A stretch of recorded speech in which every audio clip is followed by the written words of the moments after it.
Hey guys, welcome back to the East 10 S10 YouTube channel. Today we're going to be working on my '07 Silverado some more. Got a code, it's been coming and going for about the last 6-7 months for the evap system, vent valve, solenoid, intermittent light. I've been kind of ignoring it, but now it kind of just won't go away. Have had a few occasions where the truck will refuse fuel and the pump will shut off, keep shutting off over and over again. So we're gonna dive in here and see if we can get rid of this old engine light. All right, so I do just want to talk for a second on how you would test this component to see if the component is actually failed. So what it requires is a scan tool.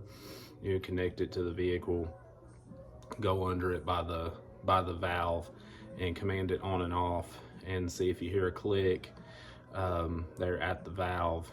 If you hear a click, that means it's cycling on and off.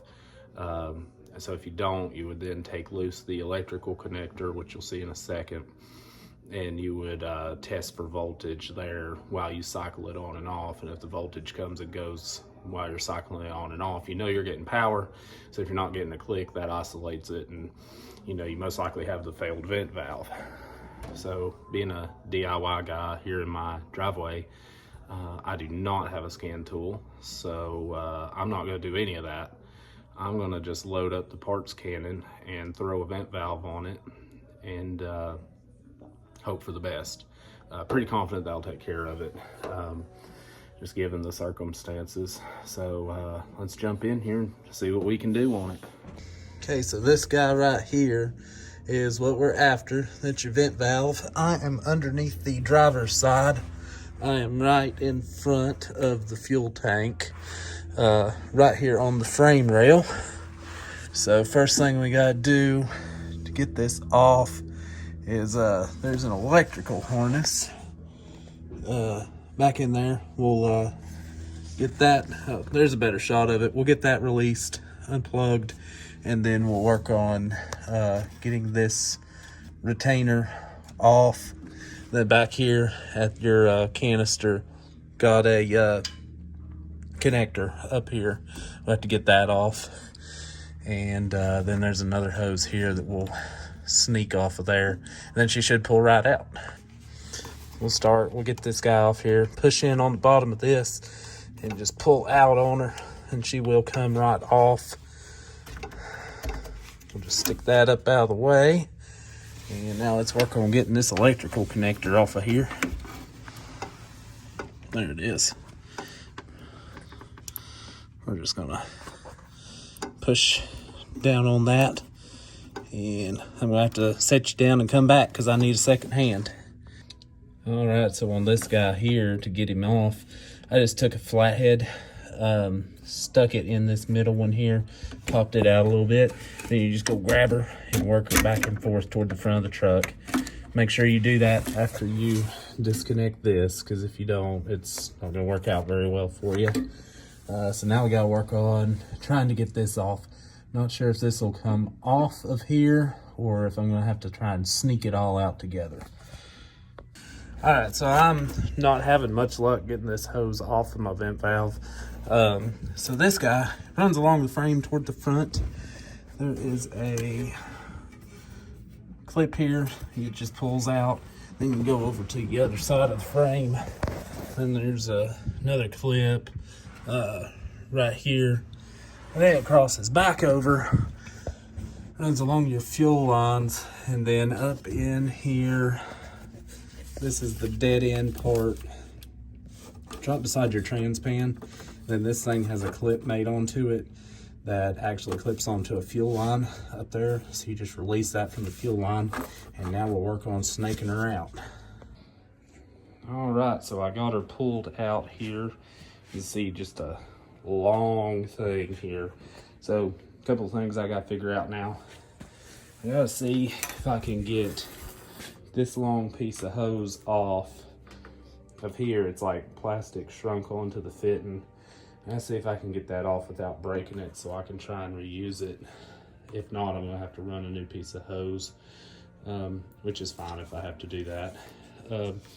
On here, this hose here, your new vent valve doesn't come with the new hoses, at least all the ones I could find readily available. Like here, this guy here has some cracks in it, so I really don't want to reuse that. I don't know that I could get it off without it breaking, so I am going to probably have to run a new piece of hose from here back to the canister,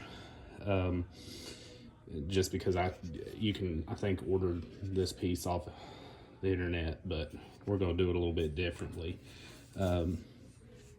So yeah, let's work on getting these hoses off of here. All right, so I was able to get my long piece of hose off, which is good, because if I couldn't have got it off, or if I would have broke it, then I would have had to go buy probably 6 feet of 5/8 rubber hose and run a new hose, which if I had it, it would have been much faster to do that, but I don't have it, so I would have had to run to the parts store. So I'm glad I was able to get this off. I did have to work it a little bit, just kind of got the valve on there and just broke it loose, moved it back and forth, stuck a pick in to create a gap, hit it with some WD-40, kept working it, did that a couple of times, and then eventually stuck a very small flathead screwdriver in, worked it, and then I just pulled and pulled and pulled, and eventually it came off. So we got fortunate there being able to do that, because I mean, this stuff's 18 years old, it's brittle, so I'm glad we were able to do that, but I am kind of surprised. So now we'll take our filter and we'll stick her on.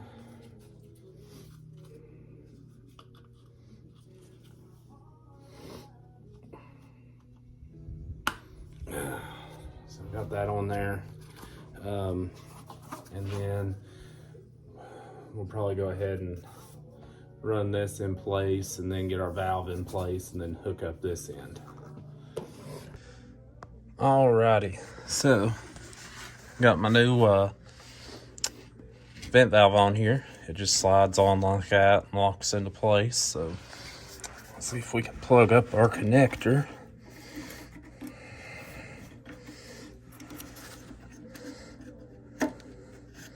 Of course, when you have this apart, you probably won't look at that connector and just make sure them wires look okay, which mine do. Got my filter back in place and snaked through and all clipped in, so stick it on there.